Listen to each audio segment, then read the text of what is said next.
prochaine vidéo, c'est une vidéo sur la médiane, qui est un centre de position. Alors, qui est au centre? Carrément, la donnée la plus au centre possible.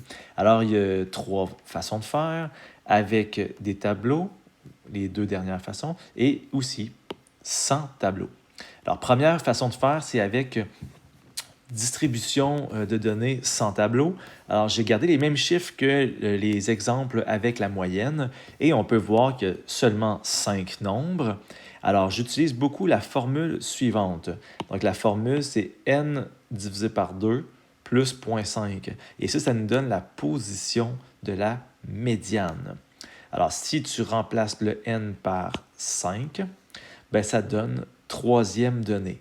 Alors, la troisième donnée, en ordre croissant, c'est bien sûr le chiffre 7.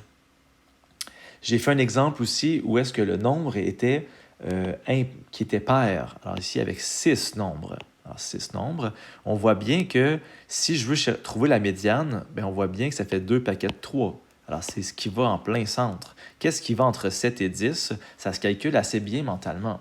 Sauf qu'on peut quand même le calculer avec la fameuse formule. Alors, 6 divisé par 2 plus 0,5, ça donne 3,5. Ça veut dire que c'est une donnée qui n'existe pas. T'sais, elle n'existe pas, elle est en plein milieu comme ça.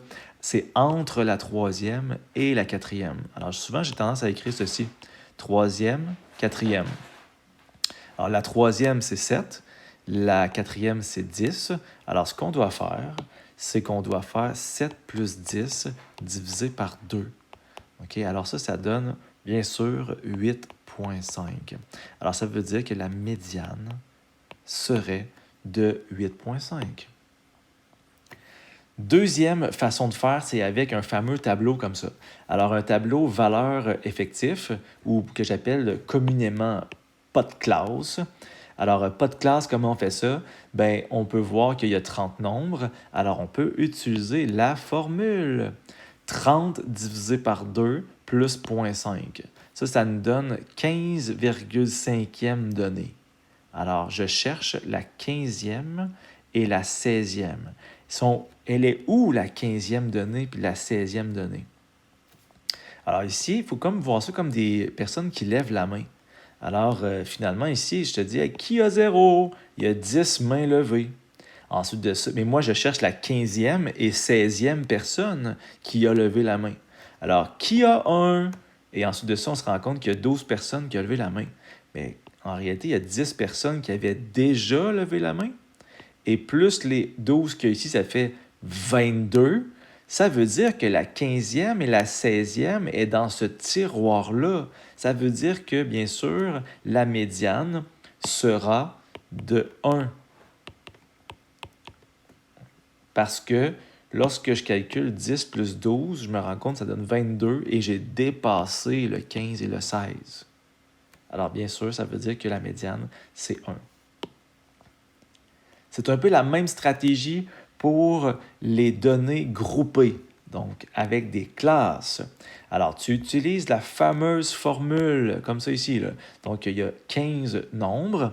Alors, 15 divisé par 2 plus 0,5, ça fait 8e personne. Alors, c'est qui ça, la 8e personne là-dedans? Alors, c'est comme dans quel tiroir se trouve la médiane? Bien, dans ce tiroir-là, j'en ai 2. Ensuite de ça, j'en ai 4. Fait que là, je suis rendu à 6. OK? Et là, quand j'additionne un autre 6, ça me donne 12. Bien, ça veut dire que j'ai dépassé. J'ai dépassé 8. Ici, je n'avais pas dépassé, puis ici, je dépasse. Ça veut dire que la 8e personne est là-dedans, est dans cette classe-là. Donc, ça veut dire que la médiane, elle se trouve dans le tiroir 20-30. On va appeler ça la classe médiane.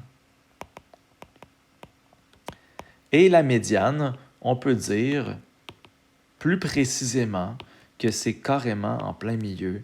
Donc, on peut dire que c'est 25.